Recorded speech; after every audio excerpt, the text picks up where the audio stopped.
Hello standard 3। आज मैं आप लोगों को FA2 का पाठ्यक्रम पढ़ाने जा रही हूँ। हिंदी परिवेश का पाठ 5 है और पाठ का विषय है जंगल में फेसबुक। ठीक है, पाठ का विषय क्या है? जंगल में फेसबुक। सुंदरवन में एक खरगोश रहता था। एक जंगल था और उस जंगल का नाम था सुंदरवन। उस सुंदरवन में एक खरगोश रहता था। वह बहुत बुद्धिमान था, बहुत होशियार था, बहुत चालाक। खरगोश बहुत चालाक था। जंगल के सभी पशु पक्षी खरगोश का बहुत सम्मान करते थे। वह काफी होशियार था, काफी बुद्धिमान था, इसलिए जंगल में जितने भी पशु पक्षी थे सभी उसका बहुत आदर करते थे। किसका? खरगोश का। जंगल में जब भी कोई मुसीबत आती तो वे तुरंत खरगोश के पास आ जाते थे। जंगल में जब भी कोई संकट आता तो सभी जितने भी पशु पक्षी थे उस मुसीबत का सामना करने के लिए, उसका समाधान पाने के लिए सभी खरगोश के पास आ जाते थे। खरगोश भी उनकी समस्याओं को बहुत ध्यान से सुनता और जल्दी से जल्दी समस्याओं का हल ढूंढने की कोशिश करता। खरगोश उनकी बातों को बड़े ध्यानपूर्वक सुनता, ध्यान लगाकर सुनता और उनकी जो भी समस्या होती, जो भी बात होती उसे ध्यान से सुनकर उसका हल निकालने की कोशिश करता। एक बार खरगोश वन में घूम रहा था। एक बार की बात है, खरगोश जंगल में उसी वन में घूम रहा था। तभी उसने देखा कि पेड़ के नीचे एक गिलहरी रो रही है। जब वह घूम रहा था खरगोश जंगल में, उसने देखा कि एक पेड़ है और पेड़ के नीचे बैठकर एक गिलहरी रो रही है। उसने गिलहरी से पूछा, बहन तुम क्यों रो रही हो? खरगोश ने गिलहरी से उसके रोने का कारण पूछा। उसने पूछा कि बहन तुम्हारे रोने का कारण क्या है, तुम क्यों रो रही हो? गिलहरी बोली, मेरी माँ यहाँ से बहुत दूर एक शहर में अकेली रहती है। गिलहरी ने बताया कि मेरी माँ इस जंगल से बहुत दूर एक शहर है, वहाँ पर वह अकेली रहती है, उसके साथ और कोई नहीं है। जंगल का टेलीफोन खराब हो गया है और बहुत दिनों से उनकी कोई खबर नहीं मिली। जंगल में जो टेलीफोन लगा है हम लोगों की सुविधा के लिए, वह भी खराब हो गया है और बहुत दिनों से उसे कोई ठीक करने भी नहीं आया और मुझे अपनी माँ की कोई खबर भी, कोई समाचार भी नहीं मिली है। मेरी माँ से बातचीत नहीं हुई है तो माँ की कोई खबर भी नहीं मिली है।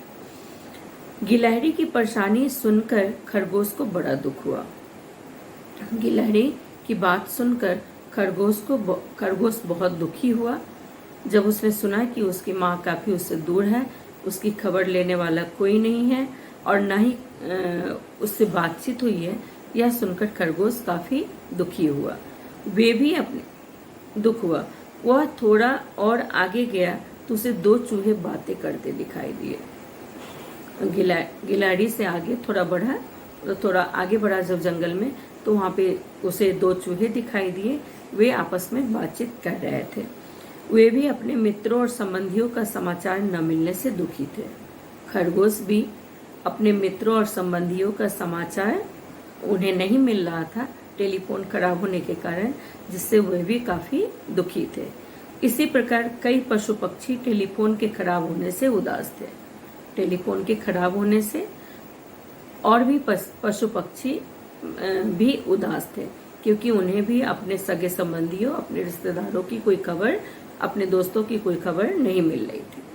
सबको उदास और परेशान देखकर खरगोश बेचैन हो गया। खरगोश सबकी मदद करता था, सबको उदास और परेशान देखकर वह काफी बेचैन हो गया। ठीक है, वह सबकी समस्याओं को सुलझाने का तरीका सोचने लगा। सोचते सोचते उसे एक उपाय सूझा। उसने अपने मन में एक तरकीब सोचा कि कैसे इन सबकी समस्याओं का समाधान किया जाए, और उसे जब वह सोचा तो उसे एक उपाय सूझा। उपाय क्या है आगे हम पढ़ेंगे। अगले दिन सवेरे सवेरे खरगोश ने सभी पशु पक्षियों को बरगद के पेड़ के पास बुलाया। एक सभा रखी खरगोश ने और वहां पे उसने सभी पशु पक्षियों को बुलाया। एक पेड़ के नीचे सभी पशु पक्षियों को आने के लिए उसने कहा। उसने सबको संबोधित करते हुए कहा, साथियों, मैंने आपकी समस्याओं पर बहुत सोच विचार किया है, मुझे एक उपाय सूझा है। सबको संबोधित करना मतलब सबको बोल आवाज लगाते हुए, ठीक है ना, सबको बोलते हुए उसने कहा, साथियों, मैंने आपकी समस्याओं को जाना, उस पर काफी सोच विचार किया, काफी सोचा, तो मुझे एक उपाय नजर आई है, एक उपाय सूझा है। सारे पशु पक्षी जिज्ञासा से खरगोश की ओर देखने लगे। जानने, जिज्ञासा मतलब होता है जानने की इच्छा। जैसे ही खरगोश ने कहा कि एक उपाय मुझे सूझा है, सारे पशु पक्षी उसकी ओर देखने लगे कि आखिर वो उपाय क्या है। कैसा उपाय? सबने एक साथ पूछा, सबने मिलकर पूछा खरगोश से कि ऐसा कौन सा उपाय है, आप हमें बताएं। खरगोश बोला, देखो साथियों, समय के साथ चलने में ही हम सबकी भलाई है। जैसा समय आता है हमें समय के साथ ही चलना चाहिए।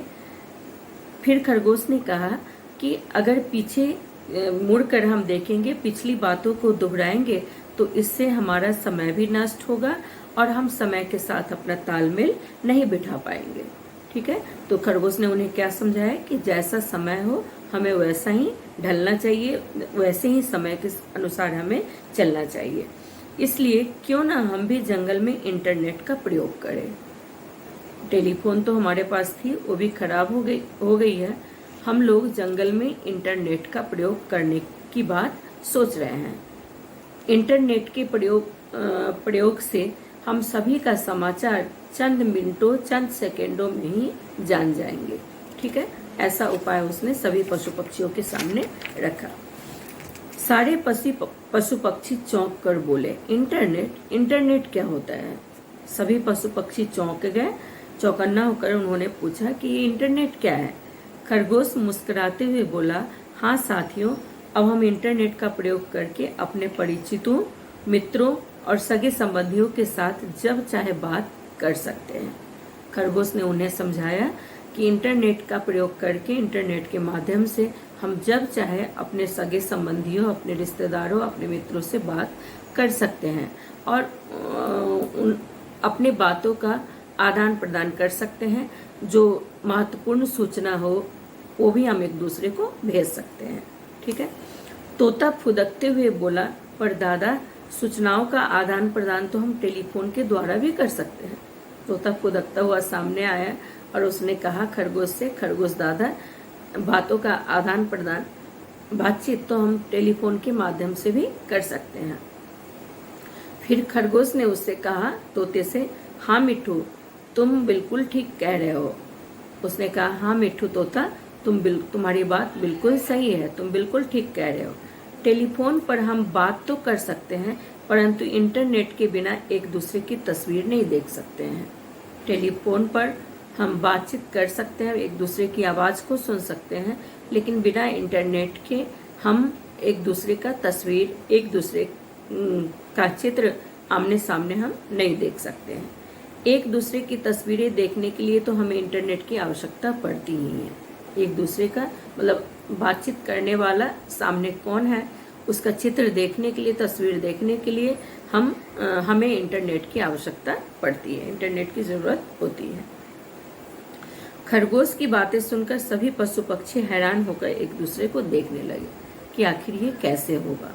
खरगोश ने जब ये बातें बताई इंटरनेट के प्रयोग का, सभी पशु पक्षी हैरान होकर, आश्चर्यचकित होकर एक दूसरे को देखने लगे।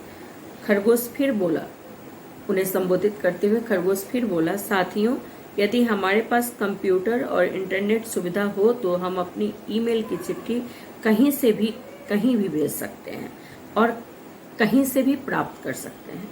खरगोश ने उसे सभी पशु पक्षियों को समझाया कि अगर हमारे पास कंप्यूटर और इंटरनेट की सुविधा हो तो हम कहीं से भी अपनी चिट्ठी, अपनी ईमेल एक दूसरे को भेज सकते हैं और वहां से उनकी खबर, उनका ईमेल, उनकी चिट्ठी मंगवा सकते हैं। इतना ही नहीं, आजकल तो मनुष्य ने बहुत उन्नति कर ली है। एक बटन दबाने पर ही दुनिया की सारी जानकारी हमें प्राप्त हो जाती है।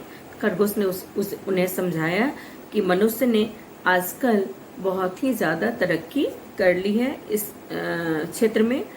इस सूचना से संबंधित इस क्षेत्र में मनुष्य ने बहुत ज़्यादा उन्नति कर ली है। उसने फेसबुक, व्हाट्सएप जैसी कई सोशल साइट बना ली है। फेसबुक, व्हाट्सएप जैसी कई सोशल साइट बना ली है। इस पर अपने दोस्तों से बात कर सकते हैं और अपने चित्रों का आदान प्रदान भी कर सकते हैं। इसके माध्यम से हम अपने दोस्तों से, मित्रों से, रिश्तेदारों से बातचीत कर सकते हैं और उनके आपस में उनके चित्रों का आदान या अपने चित्रों का आदान प्रदान भी कर सकते हैं। आगे खरगोश ने बताया, जन्मदिन का अवसर हो तो सबको ईमेल द्वारा निमंत्रण दीजिए। जैसे ही जन्मदिन आए तो ईमेल के द्वारा हम उसे अपने मित्रों को बुलाने के लिए हम ईमेल के द्वारा निमंत्रण भी दे सकते हैं। न कार्ड छपवाने या चिट्ठी लिखने की परेशानी और न ही डाकघर जाकर टिकट लगाने की सिरदर्दी।